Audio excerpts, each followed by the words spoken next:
through the online teaching and learning process in the summer class for the Palliative Care course, Faculty of Nursing, Universitas Advent Indonesia for school year 2020 and 2021, international class student made this video as an information for public to understand more about palliative care.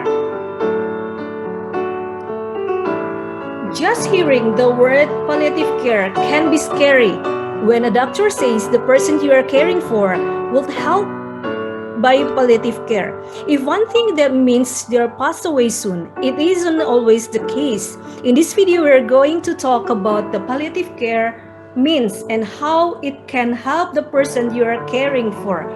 Palliative is a special plan of care to relieve pain, provide comfort and dignity, and improve the quality of life of the person you are caring for. The special care plan is put in place when a person has been diagnosed with an illness that is life-limiting or terminal, but it doesn't mean that they are actively dying. Palliative of care can be added to a treatment plan when someone is in the early stages of illness and still receiving treatments to help or curing their illness they have. Being diagnosed with a terminal illness affects the life of the person with the diagnosis and their caregivers, family, and friends. Palliative care is meant to help with the physical part of their illness as well as help with the emotional, spiritual, social, and cultural needs of the person and her family. There are four main goals of care. Number one is being control. Doctors, nurses, and pharmacists will work together with you and the person you're caring for to come up the best plan to make sure they're not in pain. And number two is managing other symptoms of their illness. This can include nausea, vomiting, loss of appetite, having a heart breathing, or confusion. Other healthcare team members like dietitian or a physiotherapist may also help with the care plan here. Number three is helping make sure that the person you are caring for and her family, friends, and caregivers' emotional needs are met. This could include speaking with a therapist or religious or spiritual leaders. Number four is the support for you as a caregiver. Helping care for someone through a terminal illness can be all encompassing and really overwhelming. You'll need support. Palliative care services can help get in home care support, training on how to do things like eat medications or changing room dressing or access to volunteer for relief programs so that you can go out and get groceries, take a bath, read a book, and know that the person you are caring for will be supported when you take a much needed break. Having palliative care service will help make sure that they are supportive completely, which help reduce worry, stress, and fear. Let us see all the students will show their presentation with their video.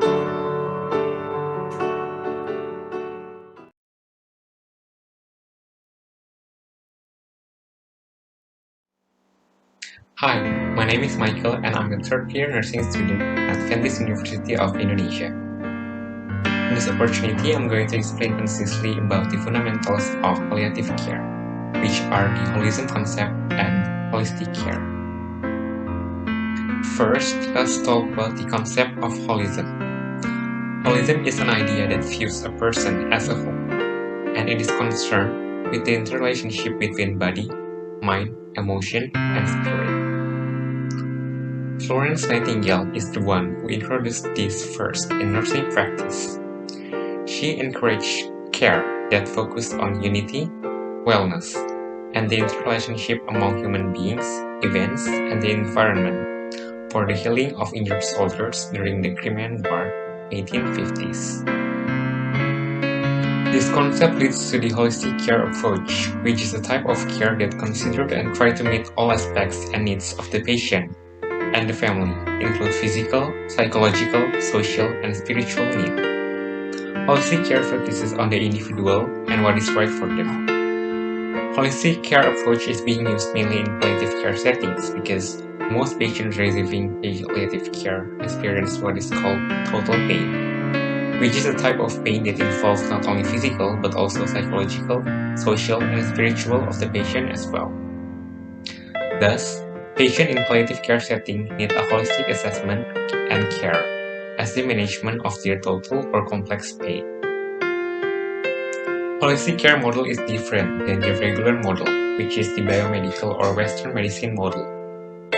Holistic model values the human being, and it focuses on suffering rather than the disease or injury, and aims to heal rather for cure. A while ago, I mentioned the word holistic assessment.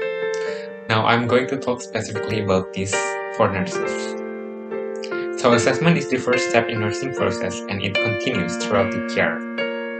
Holistic assessment is taken through conversation with the patient, observation and examination of all aspects of the patient's life, so that the palliative care nurse could recognize the patient's physical, psychological, social, emotional, and spiritual needs. Therefore, it is important for a nurse to develop a good assessment and communication skills.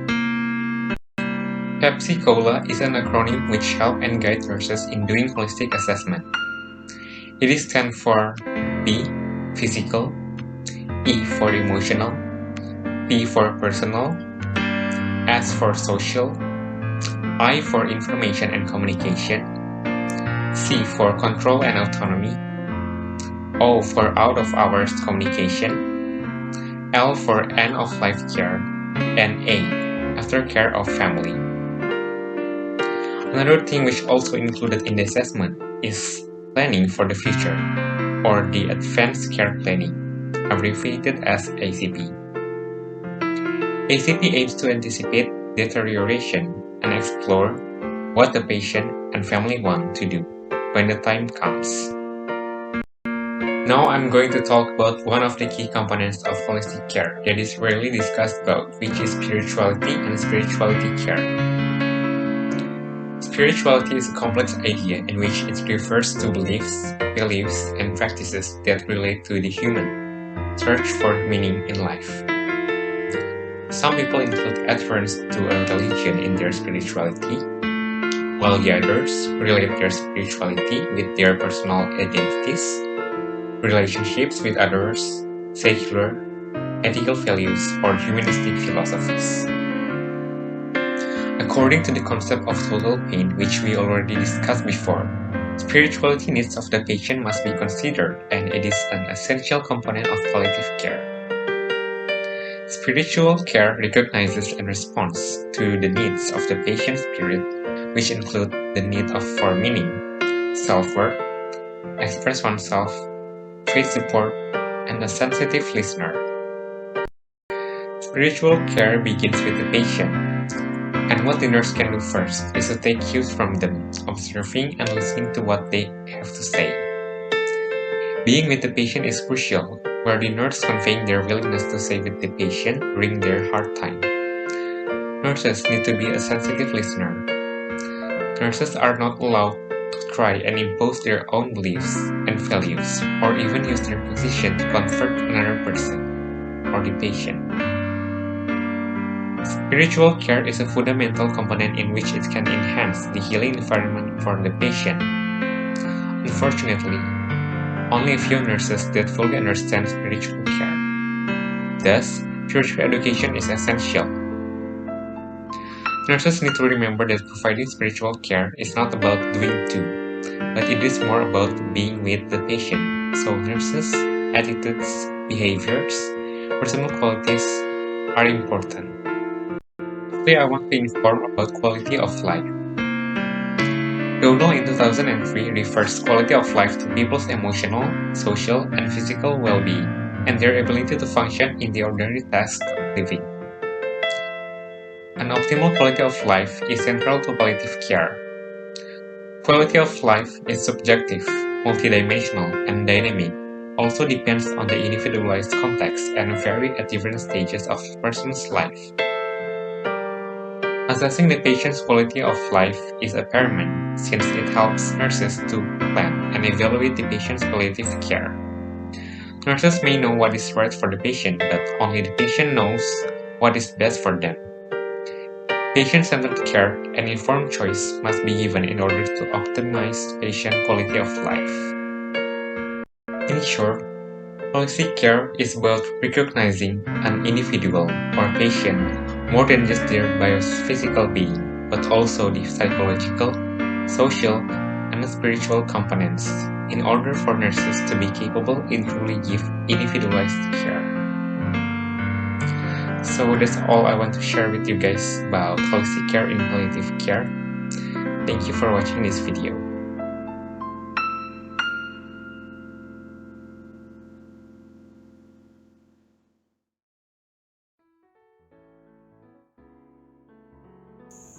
Hi everyone, my name is Nandi Barateng and I'm a second-year nursing student from University of Adventist Indonesia. Today in this video, I'm going to talk about communication in palliative care. So what is communication? Communication is a two-way process and it's complicated. And in communication, there will be a sender, the one who sent a message, and the receiver who received the message. And in communication, there are three distinct sections. The first one is verbal, and the second one is non-verbal, and the paralinguistic. Verbal communication includes spoken and written word. And in non-verbal communication, it will include body language such as our movement and the use of touch, like head nodding, and the use of the space. These are all non-verbal communication. And for the third distinct section is paralinguistic. It associated with our voice, like the use of tone, pitch, volume, and the use of pause, so on. Now I would like to share key communication skills in palliative care. The first one is active listening. Active listening is really important for nurses to understand the story about their clients. Active listening is not only listen to the word that the client said. Nurses also have to aware the non-verbal language in their client. And second one is questioning. By using questioning, we can show that we're really interested in our client, and also we can know more about our client. And by questioning, we can collect our data, our information need for the palliative care. And the third one is reflecting. For reflecting, it's really important. It can show our client that we're really interested in them, and also we understand their suffering, and we know what they are suffering. Like for example, like we are going to paraphrase what they already said. Like we are going to ask, oh, did you sleep well last night? We are going to ask our client, and the client reply, oh, I have a headache. Then we can paraphrase like, oh, you couldn't sleep well last night because of your headache, like that. By doing that, we can make sure what our client feel, and also we can recognize what they are feeling. And the last one is summarizing. For summarizing is we are going to review over what we have talking about with our client or what we have discussed about. By summarizing, we can give a chance to our client to correct what is error, and we can also reduce the error in caring the patient. And the last thing I would like to share is barrier in communication. The first one is age. Age can be one of the barriers. Like in palliative care, there will be a client with different level of age.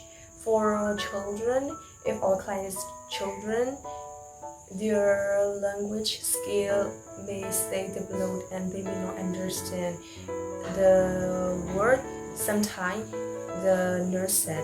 And also if our client is elderly, they may have a functional disability like their hearing function may decrease, and that's why they may not hear well what the nurses said. And the second one is dizzy. In palliative care, most of the clients have the terminal illness, and this illness can cause the many symptoms like pain, nausea, fatigue, breathlessness, and because of these symptoms, the client may not communicate well with your nurses, and it can be a barrier. And the third one is environment. Like the environment may include the background. In the background there will be a lot of noise, like also it will include the setting arrangement, also the setting of light, and so on. That's why nurse needs to prepare the best environment for clients so that the client can communicate with your healthcare provider effectively. And the fourth one is the language. If the nurses and the client have different languages, it can also be a barrier in this palliative care setting. And the last one is nurse itself. And sometimes the nurses that can be a barrier in communication. That's why the nurse needs to make sure their verbal and non-verbal communication are matched, and also their message they want to send is relevant with your client. And also they must have self-awareness. This is the end of my video, and I'm so glad and thank you everyone for watching this video.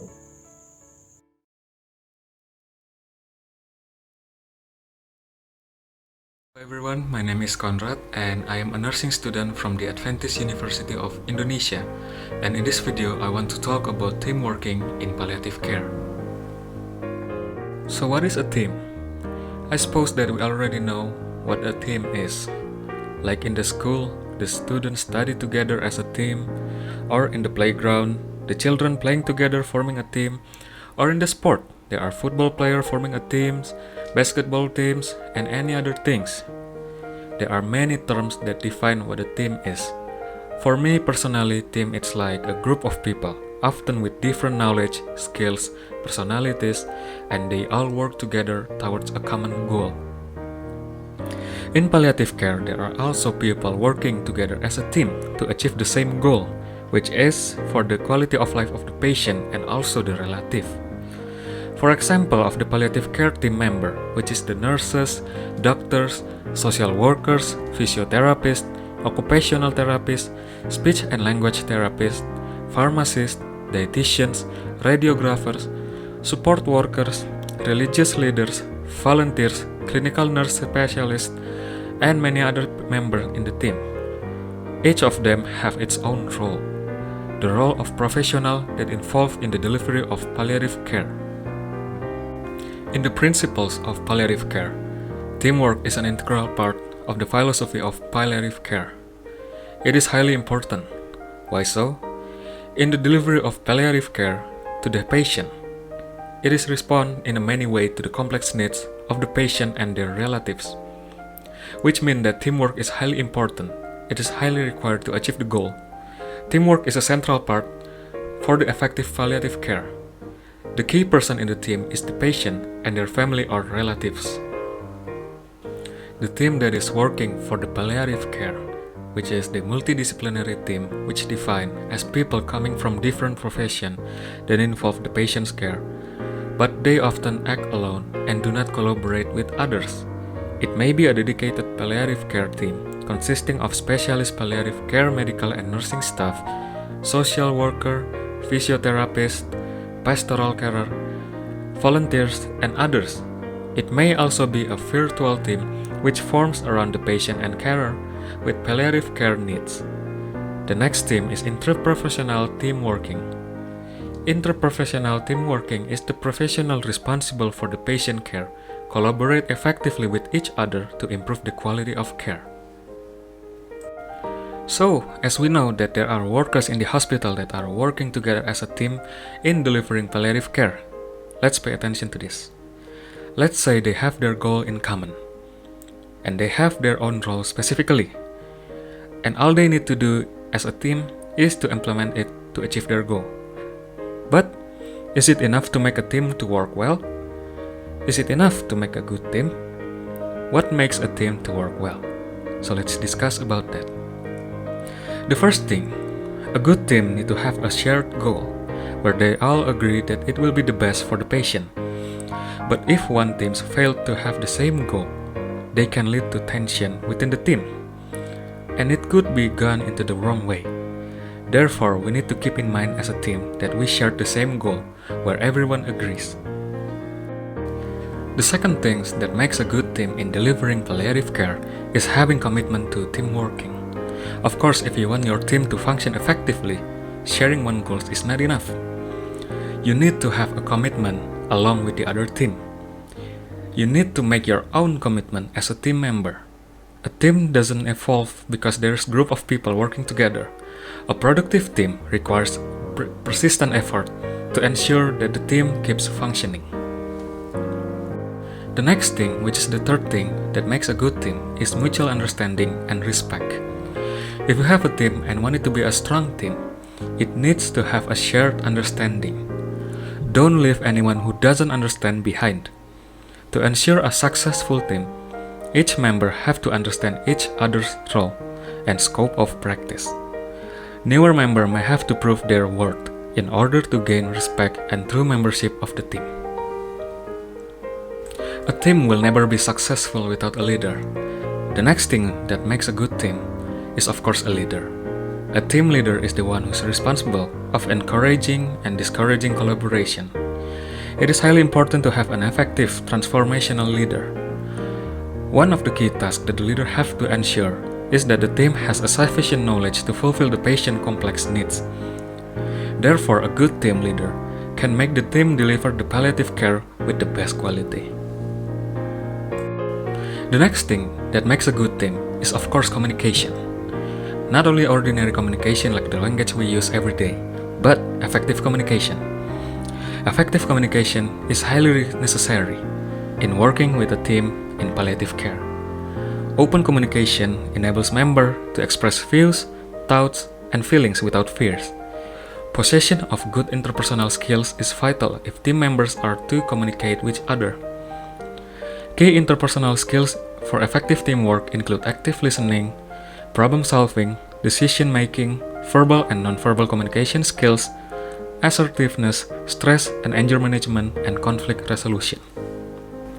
The last thing that makes a good team in delivering palliative care is a support of each other. Each team member need to always support each other hand in hand. In providing palliative care and end of life, it exposes healthcare professionals to repeated sadness, suffering, and ethical dilemmas. That's where the team needs to support each other. The team needs to give strength to prevent burnout. So we all know if we work together, the task or goal will be accomplished faster and more efficiently. Teamwork in palliative care will also bring benefits and good outcomes, such as it enables provision of holistic care for the patient, higher quality of care with continued improvement of care, more responsive services for patient, better patient outcomes, better utilization of resources, increased cost effectiveness, and enhanced problem solving. So we have reached the end of my video, and thank you very much for watching, and stay healthy. Goodbye. Hello everyone, my name is Dinzer and I'm a nursing student in University of Adventist Indonesia. Today for my palliative care final assignment, I'm going to share you about the pain management in nursing care according to the palliative care. And for the first, I want to explain what is pain. Pain, it is what the person say it is, and it exists whenever he or she says it does. And for this definition, it is highlight the subjective nature of pain, and it continues to be a cornerstone of optimal pain management. And if we do not listen to the patient and understand their perception of their pain, we will succeed in understanding the patient pain experience. And having established that the patient is best placed to describe their pain experience, and it is the most important to appreciate that the pain is a complex experience which made up of both physical and psychological components, and a more clinical definition of pain articulates the complexity of the pain which we experience. For the next, I want to explain you about the pathophysiology of the pain. The pathophysiology of the pain, it is explained in another book. And however, it is important to know what causes pain and what different types of pain people experience. And pain results from the activations of nociceptors by actual or potential tissue damage, which provokes the release of pain-producing chemical, and these chemicals stimulate nociceptive neurons, and the impulse from these neurons are carried out through the ascending pathway in the spinothalamic tract to the thalamus and cortex. And the brain interprets the impulse as pain in the thalamus and through more complicated processing in the cortex, which is able to determine the locations of the pain and interprets both physical and emotional components of the pain. For the next is the causes of pain. A patient who receiving a palliative care most likely to experiencing the chronic pain which has occurred as a result of their disease, like altered muscle tone, muscle spasm, and tumor pressure. And the next is their disease treatment like drug therapy, chemo, or radiotherapy. And the last is a debility, which means the stiffness, pressure ulcer, and comorbidity. And also the pain, it can be largely divided into two main types. These are the nociceptive and neuropathic. For the next, I want to explain you about the types of pain. For the first types of pain is the nociceptive pain, which is caused by the disease or the trauma, which is stimulating pain receptor or overstimulating other sensory receptor.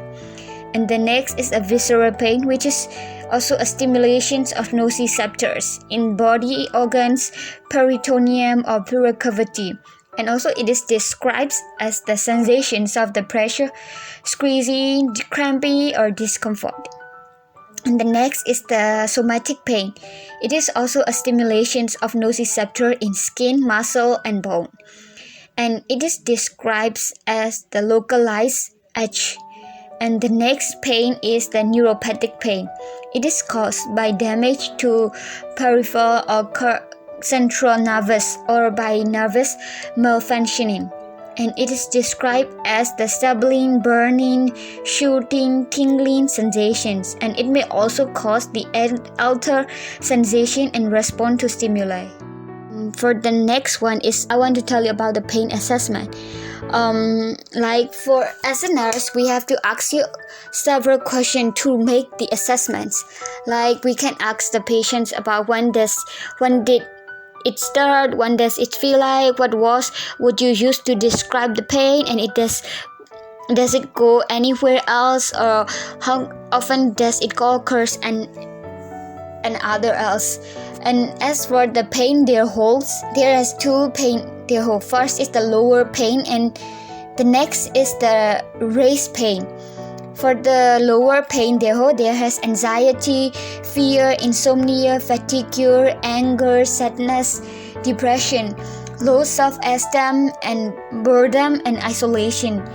And in the raised pain, therefore, there has nice sedation, anxiolytic, and then antidepressant medication, complementary therapy, and also the diversion activity, psychological support, attention to emotions, sleep, good symptom control, and the explanations. For the next one is the pain assessment tool.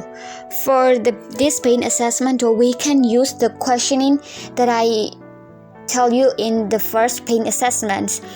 We have to ask these all questions to the patient, and patient have to rate their pain level through 0 from 10. And then we have to combine all of the results, and then we have to use these questionnaires. And then as for the number of the pain assessment tool, they are used to incorporate and supplement the information which is gained by questioning patient. And these ranges from several simple rating scale to long and multi-factored pain assessment tool. And for the verbal rating score, 0 means no pain, 1 means mild, second means moderate, and third means severe. The next one is the principle of pain management. For the principle of pain management, once the type of pain has been identified, there are central principles that need to be adhered to. Regardless of the medication was used to treat the pain, and these also including by following medication which by mouth or by clock-like analgesic must be given regularly, not a PRN basis, and by letter. And for the next is the individual prescribing, continual review, attend to pain threshold and realistic aim. A comprehensive pain assessment. It is a key to effective management of patient's pain. And the assessment, it must be holistic and taking into account physical, psychological, spiritual, and emotional aspects of the patient experience. And the pain, it is a highly subjective experience, therefore the patient must be central to the assessment. The professional there must not make their own judgment. And once the nature and cause of the pain has been identified, the appropriate analgesia and adjuvant analgesia, it can be prescribed at the correct dosage. And many other analgesic, it will cause side effects, so that it is important for the nurse to be familiar with the commonly occurring side effects so that they can observe their patient and also educate their patient and family. So this is the end of my explanation to the pain management and nursing care in the palliative care. I hope you guys will get knowledge from my video. Thank you.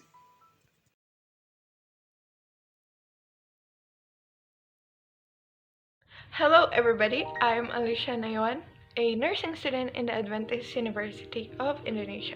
So today I'll be sharing with you what I learned in my palliative class in order to fulfill a requirement, a final requirement for this class. So specifically what I'm going to be talking to you about today is the alternative therapy.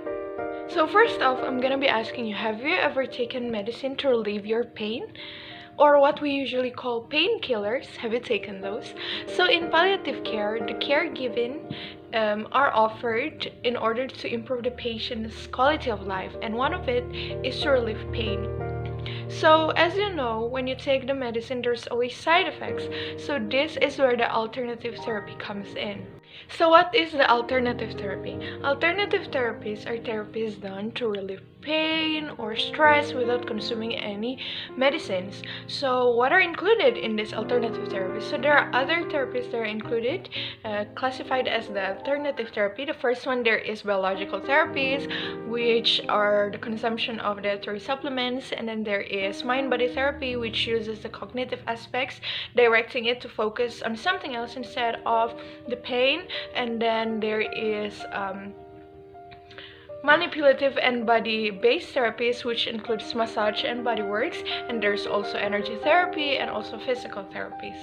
So in this video I will not be explaining all these therapies mentioned, but I will be explaining specifically about the mind-body therapy, which really caught my attention, and I think it can be interesting to you as well. So the mind-body therapies are healing techniques that enhance the mind's interactions with bodily functions to induce relaxation and also to relieve stress.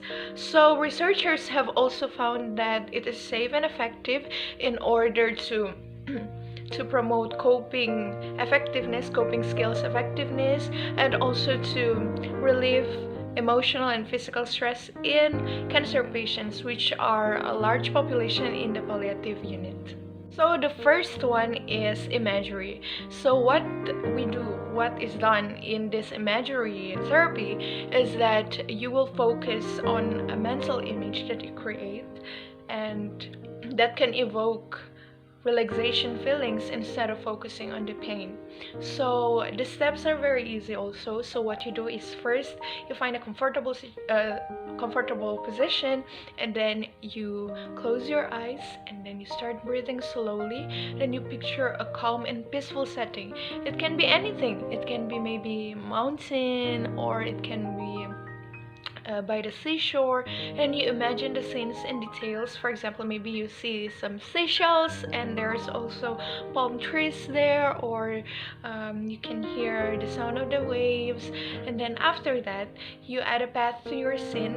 You, as if you walk into that maybe seashore or the scenery of the mountain, and after you feel relaxed, you breathe slowly again, and then you enjoy what you're seeing, focus your mind into that scenery, and after that you think of a word or a sound that can take you back easily into that scene. For example, maybe I'm thinking of a seashore, so I may think of palm trees, and when I think of that, I would be taken back to the scenery. And then after that, after we already choose a word that can help bring us back to that, we count to 3 and then have our eyes opened, and we expect that we're already feeling more relaxed. So the second one is called meditation, and in terms of focusing your mind into something else instead of the pain, is the same like the imagery, but the difference is it's more in a generalized way. So instead of focusing only on imagery, you can also focus on a keyword, or you can focus on sound also. So how it's done is by choosing a quiet spot, a comfortable position, and focusing your attention on whatever it is you choose. And there's no correct way of doing it, and how long it takes, it depends on you. The third one is the most common, which is yoga, and it is more to having certain postures to maintain while focusing on your breath in and out, deep breathing. And then it says that not only it can promote relaxation, it also can promote flexibility, it can enhance sleep, it can also promote strength. So there's also a lot of benefits here. The last one is music therapy. So it turns out that listening to music, or making music, even like making up some notes or writing up lyrics, it can help you with relieving your stress. I'm sure most of you have the experience of listening to music when you're feeling down, and it turns out that the medical team also uses this therapy in order to relieve the pain of their patients. So isn't that very interesting? And it's more than just a hobby, and when you have that as a hobby, it can be a very beneficial one. There are other therapies that are included in the alternative therapies, but that's all that I can share with you now. And I decided to share what I have already mentioned to you because they are easy to learn, easy to follow, and also it can be done at home. So whenever you're feeling like you need some relaxation or distraction from your pain, or maybe you're trying to help out a friend, you can search it up online for more details and do it at home as well. So I hope what I've already shared with you today would be useful so far. Thank you for your attention.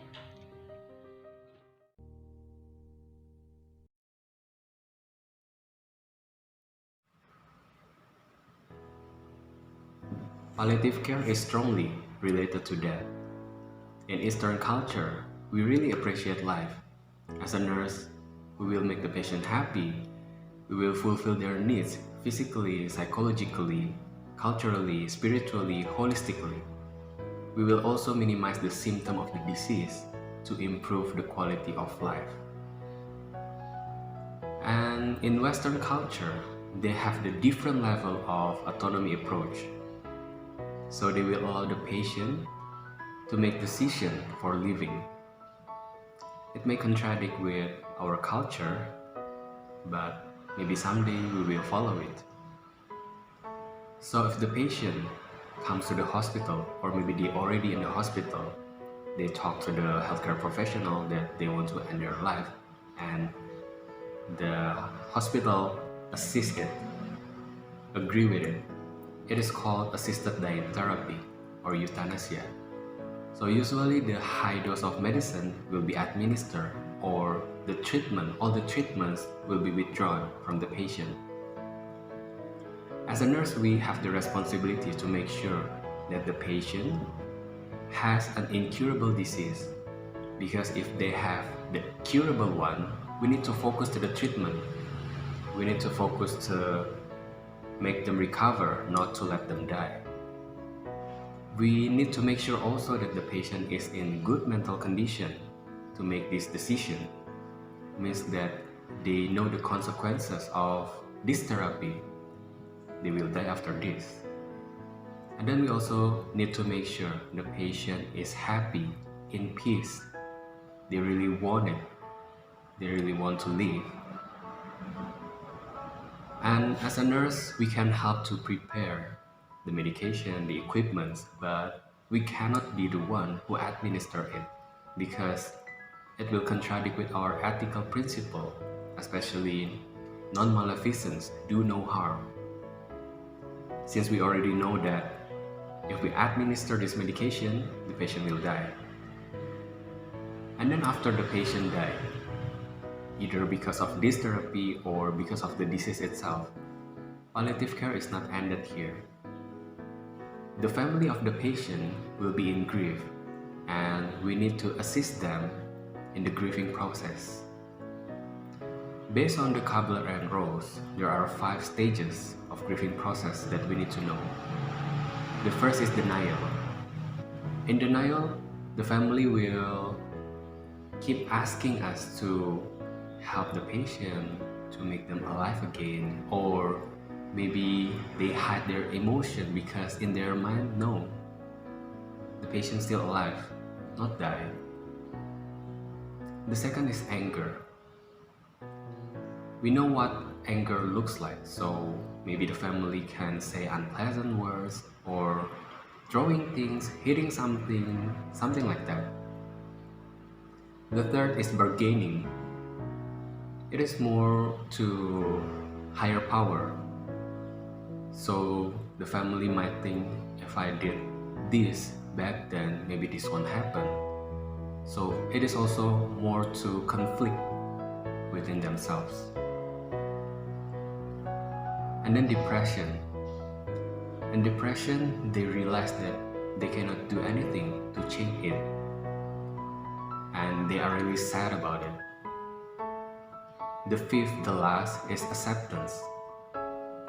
It is kind of same like depression, that they realize they cannot do anything anymore, but in acceptance, they already accept it. They are in peace with it. They not happy, but they accept that, okay, this is the reality, and they are ready to move on, to continue their life without their loved ones who already died. So in grieving process, as a nurse, what we can do, we can be there for them, because the presence of someone might help. We can be non-judgmental, because grief is individual and there is no proper way to express grief. We can also listen attentively. We can listen to their story about their loved ones who already passed away. And then we don't take anger personally, because we already know that anger is one of the phases of the grieving process. And then we can offer the reassurance, the appropriate reassurance. Maybe we can say that if you need something to make you better, please do tell, so we can help you as much as we can. So by saying as much as we can, it means that, yeah, we will help you, but there is a limitation that we can do. So it is not giving false hope to them that yes, we can do everything, we can make you feel better. It's not like that. So at the end, palliative care is complex, because we are dealing with the patient since they are alive, undergo the treatment, and then after the patient die, we will assist the family in grieving process. It is not easy, but it's gonna be worth it to improve humanity.